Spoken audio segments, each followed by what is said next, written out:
سلام، من رسیدم به دونکاستر پیش سارا دوست عزیزم و بیزنس پارتنرم و در مرکز شهر هستیم و سارا میخوام خودش رو معرفی کنه، یکم برام توضیح بده راجع به شهر دونکاستر.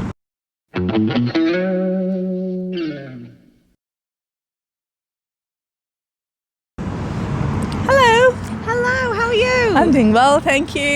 So lovely to see you today. Yes, thank you very much. Thank you. Thank you. Okay.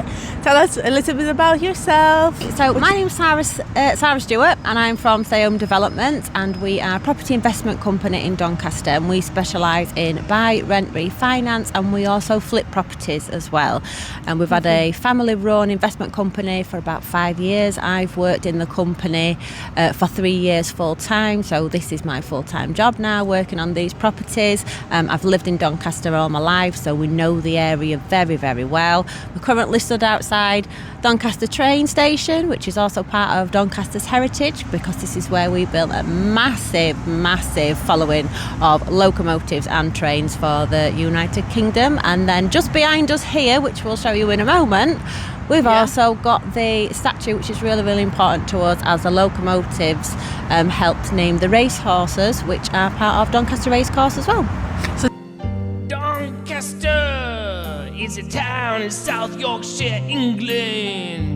It's a good town, yeah. Oh, Doncaster. Hello.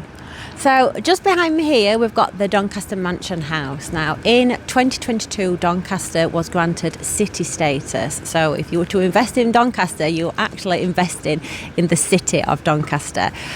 We were granted the city status by Queen Elizabeth II and we had a visit from her son, which is now King Charles, and he came to this building right here.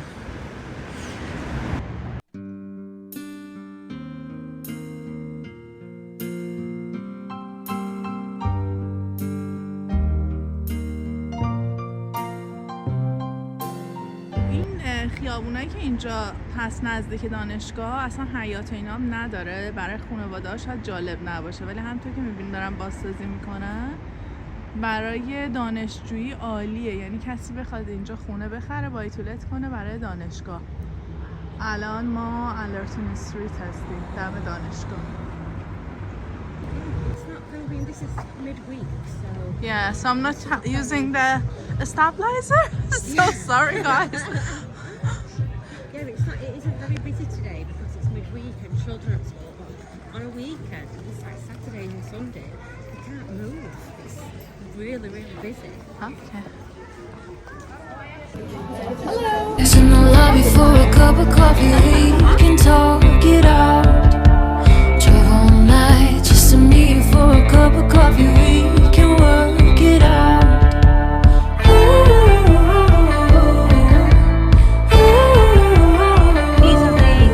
Terraced houses up here. These are actually 3 stories because these are Victorian terraced houses. They're absolutely huge inside. Now these ones on here as well, there's one there boarded up one.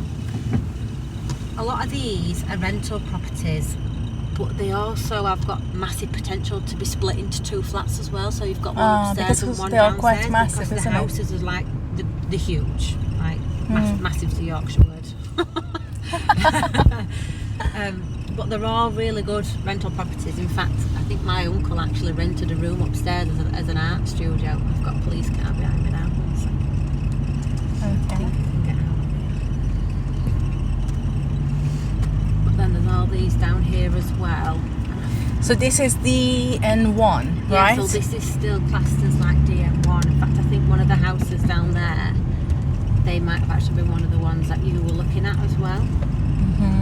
And then as we get onto the top here, in fact I've just realised while we're driving really slowly, this area is actually really high on prostitution and my car stopped and there was a police car behind me like pointing out I didn't notice that has like a yeah, so on the night time, like all the way down here and all the way down here you'll see streetwalkers and this is where people come, so you can't loiter because if you stop your car then you end up like in trouble. However, these houses on this top row here exceptionally expensive because where we're driving to now town moor is right next to the race course, and again, occasionally you get the huge properties up for sale that are maybe 4 and 5 bedrooms.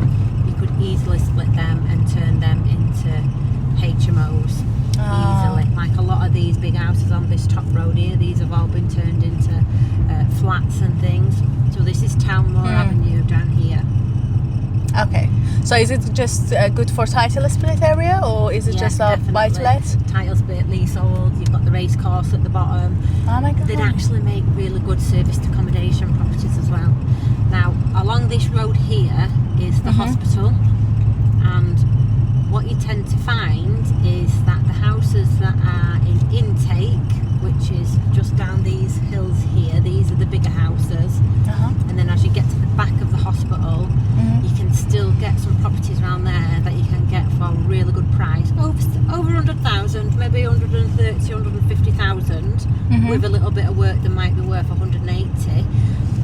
But Doncaster Hospital is a training hospital, which means that doctors and nurses who are training and at university are travelling here to be able to work, and they need somewhere to stay. So a lot of the houses around the hospital are actually serviced accommodation. Good rental demand. Good rental as well. demand, because they're rented. Always sometimes around by the hospital you find good, rental demand, good buy to let. You can and rent there's out for like people. lovely big houses. And as students, doctors come around, staying for a while. So just the other side of there, at the hospital, like at the back of the hospital, is intake, and that's a really good investment area as well. So what is the yield in general in Doncaster, around the area you're going? A fair yield for Doncaster, a good return on your investment is about 7%, but in my portfolio, I don't think I've got anything less than 10. Wow. Just because. You mean the yield is 10%? Yeah, like, so 10% on like your money that's invested. So one of my properties in particular, there's a £27,500 deposit in the mortgage. Yeah. Of that 27,500, I earn 11.5% from the rental alone. Oh, lovely. So with equity equal with £27,000, which kind of property you can buy? I'm going to take you and show you. So for £27,500, you want to be looking at a property that's about 110,000. Now the property that I'll show you, which is in Stainforth, I bought that at auction, and I bought it for 75,000. Did the work and remortgaged it at 110, which is why we've got the really high yield on the properties. Let me just quickly tell you about this area as well. Yeah, absolutely. So on this side here, this is Wheatley. This is Wheatley Hills. And this is Wheatley, the other side of the main road. So the houses down there, far more affordable than the houses in Wheatley Hills. In the same road? Interesting. On the same road, yeah. On the same road? Here, these houses can be anywhere up to about 200, 300,000. These ones, other side of the road, 130, 150,000. Okay, what's the reason? Is it this one like a ex-council or? Yeah, these ones are all ex-council houses. These ones are all like privately owned. Like the closer you get to the hospital and things. These are like where the doctors lived when when the hospital was originally built, and maybe that's potentially where the workers live down there. So I'm going to take you to Stainforth now. Oh, that's my mum, look. Absolutely no idea that she's just driven past me. Oh, why does that? Mom. Hi, Mum. Yeah, it was lovely to see you. Shaking hands. Okay, nice area for having a walk. Yeah, there's a lovely like big park up here. This is obviously like part of English tradition. Is the pub. They have like a massive family life around pubs. A lot of the pubs and things like welcome families in, so it's a nice place for people to socialise. We've got this lovely park here, which is Sandal Park.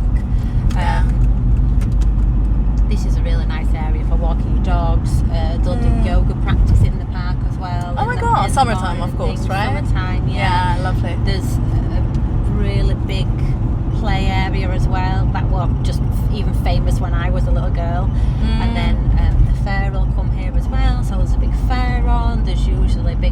tournaments on for the children. Yeah. So these types of areas are very affluent for families. Really, really good for families.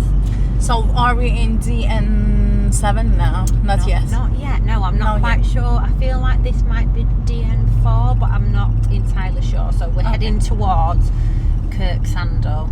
So again, Kirksandall is. The microphone is gone. It's going. Kirksandall's a really good investment area as well. Okay. In terms of the refurbishing and the flipping property, or I in would terms just of the say rental demand. okay. So again, you can find houses that are particularly cheap.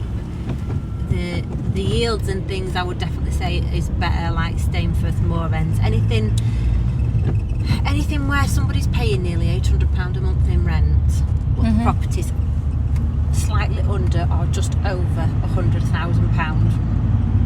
That's where you're going to get your yields.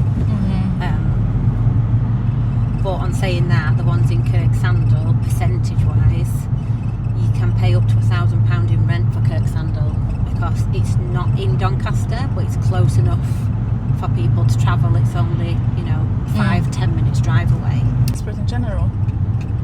It's really good. Like Is this it? way out, this way out in Doncaster. So, especially Thorn, where I live,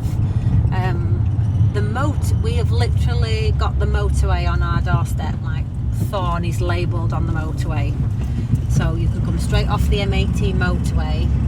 The M18 is then attached, which will take you to York, Leeds, Sheffield. It's about 30 minutes away. Yeah. Like Thorn, 30 minutes away from like 3 major cities. Yeah. Yeah. It's got its own train line. The train, like this is one of the biggest things that I love out of Thorn. The first train out of Thorn in the morning from Thorn North Station is at, I think it's 6:10. That 6:10 connecting train goes straight to London's King's Cross, and you can be in London for 9 o'clock in the morning. Oh my god, that's lovely. Yeah. So if you want to just, So if you lived in you have a London- hybrid remote job Yeah. in London, you can just leave the town here in the morning. A couple of hours away. You're away from this big city. It's How many lovely hours? and 1 quiet. hour and 30 minutes? I feel like it's about 3 hours, but I don't think it is. I think it's about 2.5 hours. But I definitely know that first train out of Doncaster connects straight to Okay. King's Cross because it comes from Hull. Yeah. So it's Hull straight to King's So, Cross. well, yeah, there is one fast train Yeah. from Leeds to King's Cross. It is 2 hours 15 minutes. So I assume you can find fast train Yeah, here but I think for 1 hour and a half. I think something one of the like things that I love about that is that Thorn is just this random little village, that. Yeah. and this fast train that goes through city to city Yeah. stops at Thorn.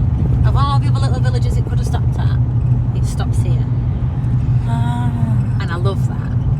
Yeah. And that makes it so accessible. Like there's so many people who are from London that have bought properties in Thorn because it's cheaper to travel every day and Yeah. live here than And it is have to a try better and live in the life. city. Yeah, have a beautiful house with a beautiful garden, Yeah. lots you've of got- space, big rooms. Yeah. In London, it's just It's ridiculous money. ridiculous. So this is Kirksandall. This is really nice here as well. Again, slightly expensive, but still not massively not unaffordable. Yeah, just give me some numbers. These houses here, Yeah. maybe 130,000, 150,000, but then maybe when you've refurbed them, they may be worth 180 to 200. Okay, if you 200. just do like a 3-bedroom, buy a 3-bedroom. 2-bedroom, 3-bedroom. You can Okay, get, and you do the flipping by yourself, you mean? Yeah, you can just not- do the flip, or if you want, I think the rents here probably about anywhere between 800 to £1,000 a month, maybe slightly more. But it's a really Kirksandall's. It's an affluent area. It's nice. People aspire to be in this area.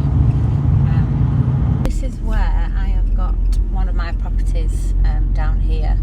So obviously it looks quite run down, but this is on the bus route. So this property in the corner there the pretty white one with the green door. That is my rental property, and the lady who's in there at the moment is just getting ready to leave. The middle one, the mid-terrace one. The one on the end. Yeah. But it's fully accessible. It is, I would still class that as being on the edge. It is slightly in a bit of a rat run, but it's not as bad as what it is over there. Yeah. That property is the one that brings me 37.5% return, and that is 37. yeah, and that is 11.5% on the rental income alone, and then 27.5 I think it is on the capital growth. So when you add the capital growth yearly to the rental income, it's about 37.5% a year. It's grown massively. I've got a really, really good rental manager, so she always puts in a really good tenant. Lovely. For some reason, she always manages to pick a tenant that's got OCD and likes cleaning. So all of my properties are like So you're immaculate. I always laugh with her and I'm like, what do you do? Do you smell them to see if they smell of bleach? If they smell like bleach, then you're allowed to live in one of the houses. I don't know how she does it, but she's so good, honestly. Oh my God, the houses are so well looked after. But that, for me, that's another part of why my business is also really successful, is because I have a good rental manager. Yeah. So what is the number? How much you bought that property specifically? How much what, sorry? That property, how much you bought it for? 75,000. Oh wow. And then how much you and it was worth 110. How much you spent for refurb? 25,000 I think we made. Oh, okay. So we made like quite a lot of money on that one. That one, really, really good figures on that. Yeah. Really good. So as we drive up here now, Yeah. this is one of the connecting access roads to the Unity project. Well, yeah, Unity project is one of the good things that's happening in Doncaster, Yeah, which is like, we are at the moment, hello guys, okay, we are in DN7 at the moment, right? Yeah, that's right. So here, where you can see all this empty land, Yeah. being took over, this is the Unity project. So this is going to be a huge industrial development site. They're also wanting to build Britain's first 15-minute town here. So 15-minute town means that there will be cinemas, shops, bars, restaurant. Wow. The idea is that the people who live in Unity Park won't ever have to travel anywhere. Everything will be here. Whatever you want, it is in your community. There will be so much industry here that it would be physically impossible to house all the people in Unity Park. Okay, but and the work houses there. around Unity are going to That's right. be So really valuable in very close in future. another 10 years. In another 10 years. They're gonna Okay, so absolutely boom. So Stainforth, which is the connecting village, is going to be absolutely massive. We've got, as we come over this bridge here, we've got another roundabout. Now that's going to take us to Dunsville and Hatfield. Hatfield, very expensive, but Dunsville is probably more accessible. But again, we're still looking at houses that are like maybe £130,000 for Dunsville, but lovely big houses, 3-bedroom, 2 reception rooms. You know, they were built for people to work at the pit, which we've just driven past. yeah. And ideally, like that's what they wanted. They wanted somewhere to house all the workers. So mining villages, such as Stainforth, such as Dunsville, the fantastic investment areas, because once the mines closed, they were just completely forgotten about. And it's just kind of like just been left. So these houses are just so cheap now. But there's still masses of community there, because it's where people have lived all their lives. They don't want to move, they want to stay, they want to be close to people. So the rental demand's huge. That's it. So there is public transport to this area as well, or? Yeah, so is it? Stainforth has also got, it's on the bus route. Okay. It's also got its own train station. stations, obviously connected to Doncaster, to Hull and to Cleethorpes, I think. So it'll go to Lincolnshire, I think it is. Okay. But it's very, very accessible. And it's also obviously now got its own link to the motorway as well. Yeah. And this link to the motorway, if we followed that road all the way back up, that would take us to the link road to the M18, which would either take you to Doncaster or it would take you to Grimsby to the docks. So part of the Unity project's selling point is that it's connected by land, sea and air, because Grimsby is 45 minutes away, which means that you're connected to docks in 45 minutes. Yeah. The airport the airport was like 10-15 minutes away from here, that's it, and you are literally a stone's throw away from the motorway, so it's massively connected here. Yeah, the thing is, I thought Doncaster airport is not working anymore, and then you said no, they are going to reopen it. Yeah, they're Wow, reopening it. So it's been closed for a while. I think it's closed for about a year, maybe 18 months or so. Okay, In the 18 months is not that bad. Yeah, it might be a little bit longer. Don't quote me on that. Okay. But they've just been given a £10 million grant. Doncaster Council have been given a £10 million grant to help. £10 million. Yeah, Just to to get reopen there. it. Okay. Yeah. So if your Doncaster airport is working again, the flights are overseas or? The flights don't actually come over here. So the flight path is over a village called Finley. Okay. So occasionally you might see some airplanes, but they're not low enough down for it to disrupt your life or anything.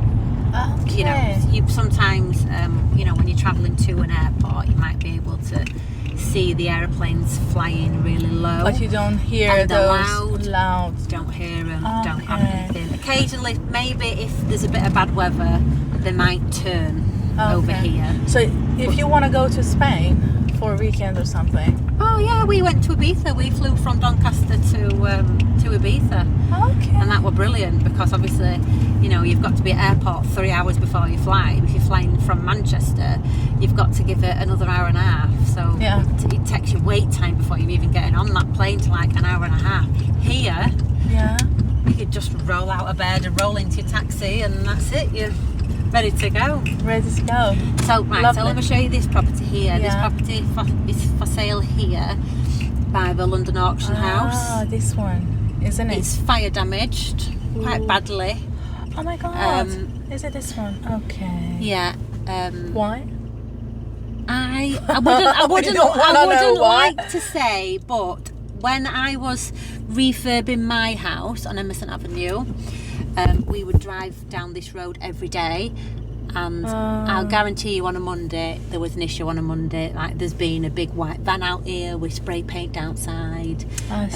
There were a lovely new car outside smashed up. So I just think it was whoever lived there was the wrong type of people. They got messed around with, I don't know, whatever. Yeah. But the neighbours and things are actually really nice. So to get rid of people like that, I mean that house is going to auction for £10,000. Okay, so I think this one is under the construction as well. This one. It's got a new roof, that one. Okay.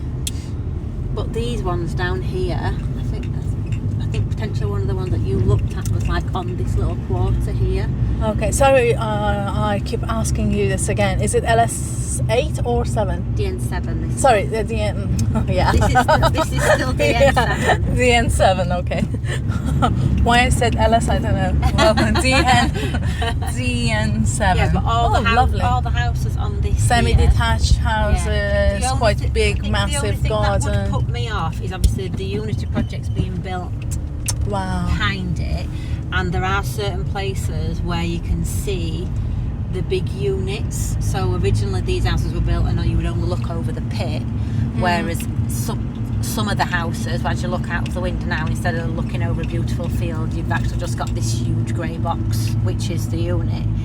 Doesn't stop your property from earning money or being in any less demand for rental. I think that's just me thinking how I would think and how I would want to live. Yeah. I think that's Holy Family School. Holy Family is a Catholic primary school. Okay. And then there's another primary school as well. So although the village is quite small, it's actually got 2 primary schools. Sorry, I'm using a stoplight. It's Sometimes alright. it's just like... There's no high schools in Stainforth. So once have your to children drive. have finished at primary school, they'd have to go to high school in Hatfield, which is where we almost drove to. Okay. Or they would have to go to high school in Thorn, which is Trinity Academy, and we are heading to Thorn now, so I'll be able lovely. to show you to move on. Oh, yeah.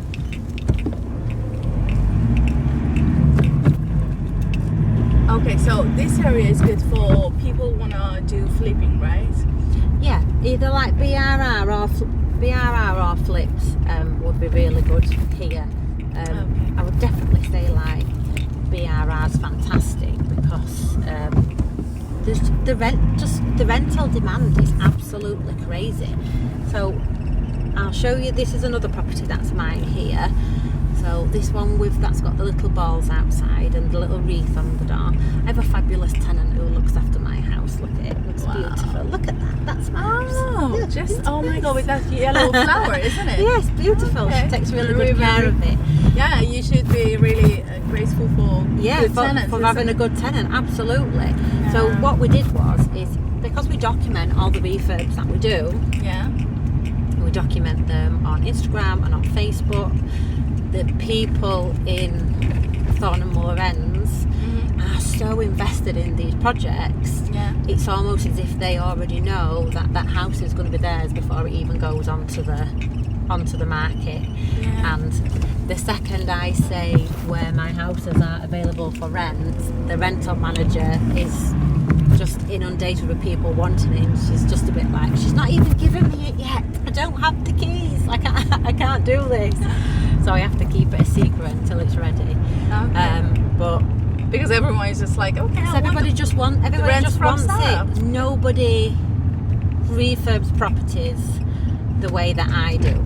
Oh, yeah. I don't do a standard refurb job. You know, you could buy a standard kitchen from Howden's with just flat doors and normal handles and just a white tile, one band of white tiles, and it just looks like a normal rental property.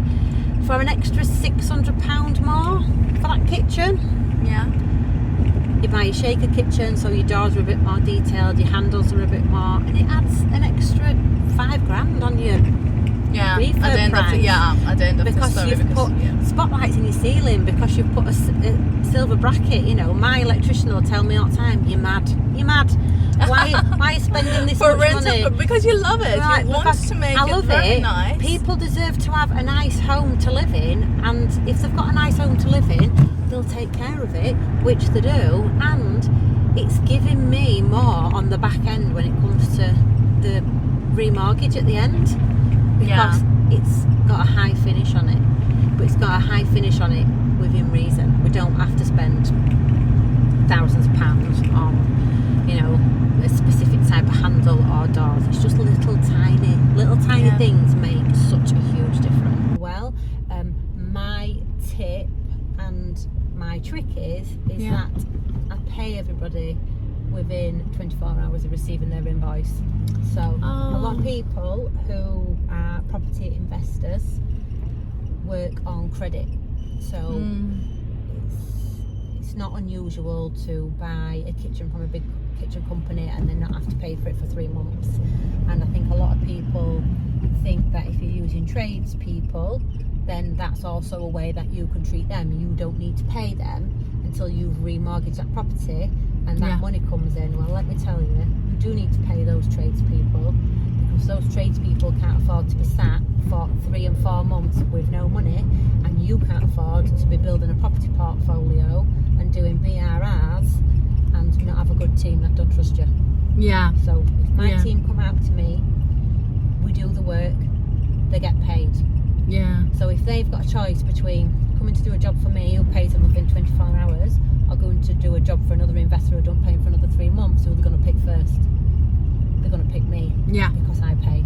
Yeah. I don't make them the same way. Yeah, actually I heard this before, that okay, you don't need to pay them because they are just getting this as a credit, and then they have to do the job and deliver everything to the end of the Yeah, that's right. But then the people who process. the builder has got working for them, Yeah. they've still got mortgages and bills to pay. So how is this builder paying the people Yeah. that work for him? He's potentially paying for him out of his own pockets, potentially remortgaging his own house to get money out of, to be able to pay, especially if it's a new building company as well, and somebody who's new to it. A bigger company maybe, but the people that I use are local people.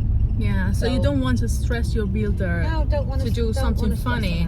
No. You just want to be supportive and then Be as supportive as possible, and I think that's fair enough. That's one of my biggest takeaways from being able to do this, and I think that's the reason why I've got such a good team of people as well, is because I do pay people quickly. I mean, I say I pay them within 24 hours of getting the invoice. I've checked the work as well. Like, if there's an issue with the work, then they'll come back and deal with it, but it's highly unlikely that we ever have any issues. It tends to be if I've worked with somebody new and they don't quite know the way that I work, it'll be what's this? I'm not keen on it, can we change it? And they'll come back and they'll redo it. But I've only ever had one new person that started and that I've had to let go, and that was an electrician. And what happened is shortly after COVID, the price of equipment and changed. wood and electrical wiring and things like that, it just went so expensive. So a refurb, like an electrical rewire, went from being around £2,000 to £3,500, which I hadn't accounted for in one of my refurbs that I'd done. And it was your own portfolio, wasn't it? Yeah, it's my own portfolio. So I sent my electrician out. He sent me the bill for £3,500, or not the bill, the quote, and I was just like, oh God, I can't. Listen, I'm really sorry, but this is not in my budget. I'm going to have to try and find somebody else. But as luck would have it, he was actually working on one of my other jobs, so I'd left him on another job, and then I'd set on this new electrician, and he was like, oh yes, I can do the whole house for £2,000, and I was like, yes, that's what our budget. We'll take you on. Yeah. Didn't do my own research, just assumed because he had a 5-star rating on some sort of builder's app that he would be a good person. He came in over a weekend rather than working Monday to Friday, which is probably something that maybe should have also jumped out at me as well. And I walked in and I just thought, oh my God, what have they done? Now, I'm not an electrician, and I've worked on a few But you get the point that it was even I get to something... the point where I'm like, something's not right. So I had to go with cap in hand back to my original electrician and say, I have made a huge mistake. Will you please come and have a look at this house? And I'm sorry. And tell me what's wrong. I did, yeah. And he came, he told me everything that was wrong. He wrote it down in a way that mirrored the electrical legislations. So that I could send it back to the electrician who did the work and just say, listen, this is what it is wrong with this property. This is what's wrong with it. Wow. I'm not even going to give you the chance to rectify your work because you clearly don't know what you're doing. And it ended up costing me an extra £500, I think, to get my electrician back in. And I'm like, I'm really sorry. So plus 2,000, or you didn't pay him? I didn't pay him. Okay, that's fair enough. I think the extra 500 was just to cover the mistakes he made. That he made. So I had to get my old electrician back in, and I was very sorry. And as luck would have it, he is also a very good friend, and he understood why I said no in the first instance. But then I also learnt that cheaper is not always the best option. Okay, I've had a fabulous day today with Paris. Thank you very much for coming out and having this view of Doncaster with me. I've absolutely loved showing you the town where I've been brought up and where I've lived my entire life. And I really hope that this has been enough for you guys to want to invest in Doncaster as well. Thank you.